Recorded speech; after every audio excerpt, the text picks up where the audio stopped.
tardes, yo soy Joaquín Rey, esto es La Voz del 21. Continuamos con esta transmisión especial por el 8º día del estado de emergencia y de aislamiento social obligatorio. Como hemos informado antes, hay ciertos pacientes que por condiciones médicas preexistentes son especialmente vulnerables ante la irrupción del coronavirus COVID-19 en el Perú. Y este es el caso de los pacientes oncológicos, los pacientes que están siendo tratados por cáncer, y surgen una serie de preguntas respecto a su situación. Hay algunos que acuden con frecuencia a recibir tratamientos. ¿Qué va a pasar con ellos ahora en esta situación de inmovilización y ahora que los servicios de salud están primordialmente destinados a la atención de la emergencia por el COVID? Para abordar este tema hemos tomado contacto vía Skype con el doctor Juan Carlos Samamé Pérez, quien es médico oncólogo y además es el director de Aprendiendo sobre el Cáncer, que es una plataforma virtual que está en diferentes redes sociales precisamente para difundir conocimientos sobre esta enfermedad. Juan Carlos, ¿cómo estás? Buenas tardes.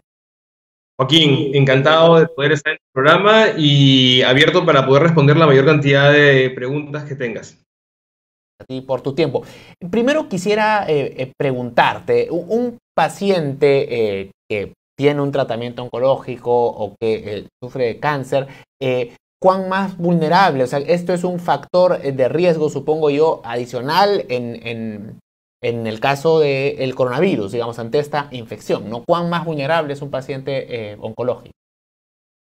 Así es, Joaquín. Mira, la información que disponemos de datos de China y de países occidentales como Italia y España nos muestra de que esta enfermedad ataca principalmente a pacientes que tienen enfermedades crónicas, diabetes, problemas cardiovasculares, pero dentro de ellos también está el tema oncológico.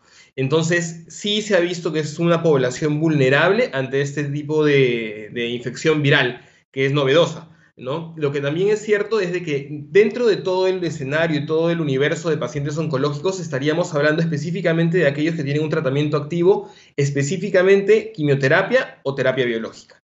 Los tipos de, cuando dices, te refieres al tratamiento activo, es quimioterapia y radioterapia, ¿correcto? ¿Qué otro tipo de tratamientos hay? Buena pregunta. Mira, lo que tenemos actualmente en oncología tenemos la quimio, la radioterapia, que son los tratamientos clásicos, se podría decir. También tenemos tratamiento antihormonal, que es vía oral en pastillas principalmente. Y tenemos también lo que es terapia biológica e inmunoterapia. Por la información que estamos teniendo, vemos de que muchos de los pacientes que han padecido, que han tenido este problema del COVID, han sido pacientes que han estado en quimioterapia. Insisto, la data todavía no es muy robusta, pero lo que tenemos es eso. Y ayer, por ejemplo, veíamos algún reporte de algún paciente en España que tenía tratamiento de inmunoterapia y de todos modos más vulnerables, y es por eso de que tenemos que dar un mensaje a ellos, no solamente de tranquilidad, pero sino también de hablarles de que el tratamiento que están recibiendo quizás por estos tiempos de restricción pueda quedar en stand-by o en pausa, porque haciendo riesgo-beneficio es quizás más prudente que estén en casa a que puedan salir de casa, ir a un hospital, coger el transporte público y puedan afectarse de este virus que definitivamente sí les podría generar más complicaciones. Ahora, ¿en qué caso se puede suspender o postergar un tratamiento? Supongo que esto dependerá de la severidad de la enfermedad. Así es, no tenemos, ahora mismo no tenemos guías al respecto porque esto nos ha agarrado pues sobre la marcha. Entonces, lo que se sabe actualmente y la primera recomendación que yo hago es si te puedes contactar con tu médico oncólogo, hacerlo, para que él mismo discrimine si es que es necesario que sigas con tu tratamiento oncológico o que pueda quedarse esto en pausa y poder retomarlo a posterior. Generalmente los pacientes que tienen tumores o cánceres de muy alta carga, como pueden ser linfomas, ellos deberían de continuar teóricamente con el tratamiento. Pacientes que están en quimioterapia de inducción o preoperatoria también, o pacientes que tienen algún tipo de enfermedad metastásica en la cual es necesario continuar el tratamiento, aún asumiendo el tema de riesgo-beneficio. Pero de ser factible, como te digo, Joaquín, lo ideal sería que el paciente establezca algún vínculo con su oncólogo y el propio oncólogo poder decirle si es que es factible continuar o hacer una pausa en el tratamiento. Ahora, los servicios de salud, principalmente los de carácter público, ¿siguen prestando atención oncológica en estos días de la pandemia? Depende de cuáles centros. El instituto me parece el Instituto Nacional de Enfermedades Neoplásicas, tengo entendido que por el momento está restringiendo el tema de las citas. Por parte nuestra, en algunos hospitales públicos, al menos donde yo laboro, estamos atendiendo, pero no a todos los pacientes, porque hacemos una especie de seguimiento, lo hacemos, porque las características mencionadas ya antes, pero aquellos de que se pueden, son controles, están seguimiento, eso lo podemos ya, digamos, dejar para un tema posterior o para un tiempo posterior, porque también es importante el concepto de paciente oncológico. Un paciente oncológico no es el mismo que esté recibiendo tratamiento activo, como te decía, quimioterapia, etcétera, a que ya haya pasado la quimioterapia hace 2 o 3 años, que ya haya sido operado hace 2 o 3 años y que esté simplemente haciendo controles o mantenimiento. El riesgo de estos pacientes es mucho menor y obviamente es casi como el de la población general. Entonces, ¿por qué hacemos de que estos pacientes, al desplazarse al hospital, ellos puedan sí afectarse como cualquier persona, pero también ellos podrían ser vectores para los pacientes que sí están mucho más sensibles por el tema de la quimio, que hace que los leucocitos o las defensas bajen y puedan contaminarse? De este punto, en el caso de pacientes que han superado un caso anterior de cáncer, que han dejado ya una quimioterapia, una radioterapia, igual en estas circunstancias tienen un mayor riesgo que la población promedio. Teóricamente no, porque ya el factor que es el tema oncológico ya pasó. A día de hoy, esta población, que es una población en el tema cáncer bastante importante, digamos que tendría el riesgo común o el riesgo general que puede tener cualquier tipo de paciente no oncológico. Pacientes que por la gravedad de su condición, pacientes oncológicos, deban continuar con el tratamiento y acudir a los centros de tratamiento, ¿qué medidas debieran tomar en estos desplazamientos al momento que acuden al centro de salud? ¿Cómo minimizar los riesgos? Imaginando justamente lo que tú dices, ¿no? Que el paciente necesita continuar el tratamiento, se lo dice el oncólogo, lo que se sugiere es de que vayan y salgan de casa con mascarilla simple, y eso desde salir de casa, tomen el transporte público y se dirigen a las instituciones donde van a recibir el tratamiento. Eso es importante. Luego, el tema del lavado de manos constantes y respetando la distancia prudencial de 1,5 2 metros entre persona con persona, ¿no? Y lavarse las manos con bastante frecuencia. Luego, al regresar a casa, lo que se recomienda o sugiere es quizás dejar la ropa y zapatos y calzado con el cual se salió de casa, darse un baño, darse una ducha y ponerse una ropa limpia y diferente. Y recojo justamente tu pregunta para poder hablar un poco de los cuidados que se tienen que tener dentro de casa. Imagínate que dentro de casa tenemos un paciente que está con quimioterapia y el resto de familiares quieren cuidarlo, pues lo mismo, básicamente, ¿no? Tratar de que el paciente, las medidas de higiene, que la casa esté bien ventilada, tratar de que esté bien ventilado el domicilio. Y si alguien dentro de casa tuviera algún tipo de problema respiratorio, viral o algún tipo de gripe que está ocurriendo, no necesariamente significa un estornudo actualmente un coronavirus, sino puede ser cualquier tipo de infección viral, digamos, esporádica, tratar sí de que esté un poquito más alejado del paciente para poder evitar contagiarlo y contaminarlo. En estos días se habla mucho de la vacuna contra el neumococo, especialmente para la población mayor, porque contraer una neumonía pues agravaría la vulnerabilidad de los pacientes ante el coronavirus. En el caso de pacientes que están recibiendo tratamiento oncológico, ¿ellos también pueden aplicarse la vacuna del neumococo? Fundamental la pregunta, la respuesta es no. Un paciente oncológico que está en tratamiento activo no debe recibir la vacuna del neumococo y próximamente tampoco la vacuna de influenza. Para poner la vacuna del neumococo tienen que haber pasado 3 meses de haber terminado la última quimioterapia o 6 meses del último tratamiento biológico o dirigido. Eso es fundamental. Y lo mismo se aplica para el tema de la vacuna de influenza, que es una vacuna viral, el neumococo es una bacteria, y la mejor medida de prevención, más que el tema de la vacunación, porque ya en esta etapa en la que estamos hablando de fase 3, donde ya no se tiene un contacto dirigido o el contacto epidemiológico, es simplemente el no salir de casa y mantener las medidas higiénicas ya mencionadas. Ahora, en términos de la alimentaria que vamos a permanecer en casa, ¿cuáles son buenos hábitos alimenticios para la población que está en tratamiento oncológico?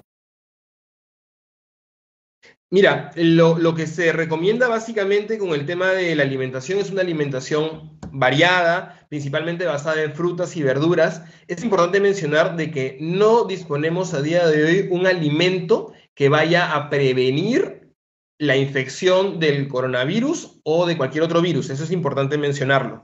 Entonces, lo que tenemos que hacer es simplemente tener un buen estado nutricional. Y buen estado nutricional se basa en no estar ni en desnutrición ni tampoco estar en sobrepeso ni obesidad. Porque sí se ha visto que los pacientes que tienen sobrepeso y obesidad, a raíz de la enfermedad, tienen cuadros más severos y pueden llegar incluso a tasas de mortalidad en países como Italia o España a raíz del coronavirus. Entonces, frutas y verduras de preferencia, consumo de proteína animal, leche, carne, huevos, siempre con regulación, carne roja 1 o 2 veces por semana, preferencia carnes blancas, y básicamente con estos cuidados y siempre teniendo ahora un tema importante que es el tema del lavado de los productos. Ahora sobre todo, ¿por qué? Porque en los supermercados están dejando entrar máximo 300 personas en los principales supermercados, pero ¿qué es lo que ocurre? De que puede haber un contacto por fomites. ¿Qué es fomite? Es decir, un comprador va a cualquier superficie de compras, puede estornudar, no se ha lavado bien, y al coger el objeto o coger la fruta o la verdura, está dejando el virus ahí. Y no solamente el posible coronavirus, sino cualquier otro. Y yo al cogerlo, simplemente llevarme la mano a la boca o a la nariz, voy a contagiarme inmediatamente. Entonces, se recomienda un lavado mayor de los alimentos e inclusive, ¿por qué no?, también de los empacados o envasados que nosotros compremos. Cáncer de mama, que afecta a la población femenina, que usualmente se trata, entiendo, con pastillas antihormonales. ¿Qué pasa si ante esta situación no es posible conseguir estas pastillas por la situación de emergencia? ¿Qué tan grave es la suspensión o postergación del tratamiento en estos casos? Si estamos hablando de un par de semanas como las que inicialmente nos ha recomendado el gobierno, no habría mucho problema. Si pasamos ya de 4 semanas, es decir, de un mes, podría haber algún tipo de situación, y estoy seguro que de ser el caso ya se pensará en alguna manera de ejercer telemedicina o de alguna logística para poder proveer a estas personas tanto de seguros públicos como privados, de la medicina para que puedan ellos no perder la protección recibiendo por intermedio de esa medicación. Ahora, para quienes tenían pensado o planeado realizar un chequeo preventivo, un descarte, que es algo que se recomienda, y evidentemente no van a poder, digamos, en este periodo de emergencia, los servicios de salud están restringidos. ¿Qué tan urgente es hacer ese chequeo previsto? ¿Es algo que podríamos postergar o tú recomiendas que igual tratemos de tenerlo? Mira, yo lo que sugiero es que si no tienes ningún síntoma y es un tema netamente electivo y es un tema de prevención, por el momento mejor no. Por el momento, lo mejor es permanecer dentro del domicilio, estar dentro de casa, y esto se puede pasar para un tiempo posterior para evitar cualquier tipo de complicación, evitar sobre todo el tema del posible contagio, porque eso sí es fundamental, ¿no? El tema del contagio, esto va a ser un tema fundamental que nos va y a poder poner vulnerables al salir de casa y poder tener este tipo de situaciones. Entonces, lo mejor, posponerlo, porque sí es importante un chequeo, pero en este momento que estamos teniendo una circunstancia de urgencias, pasarlo para después. Correcto. Juan Carlos, finalmente quisiera pedirte que nos cuentes un poco sobre esta iniciativa de Aprendiendo sobre el Cáncer que tú lideras. ¿Cuál es el objetivo? ¿Cuál es el público al que te diriges? Mira, Aprendiendo sobre el Cáncer es una plataforma, multiplataforma, que empezó como una especie de blog de bitácora a raíz de varios pacientes que tenía, que el tema era que tenían mucho temor al tema del cáncer porque no había una información fidedigna. Y siempre alrededor del cáncer ha habido un halo de misterio y de temor. Entonces, a raíz de eso, la idea fue establecer una plataforma de contacto con ellos de manera muy sencilla, coloquial y abierta, para poder, con información, hacer que se le pierda el temor al cáncer, que no sea el monstruo con el cual uno piensa que tiene que lidiar. Y es por eso que empezamos primero con página de Facebook, que la tenemos, luego pasamos a Instagram, a Twitter, YouTube, y ahora en página web también, que es aprendiendosobreelcáncer.com.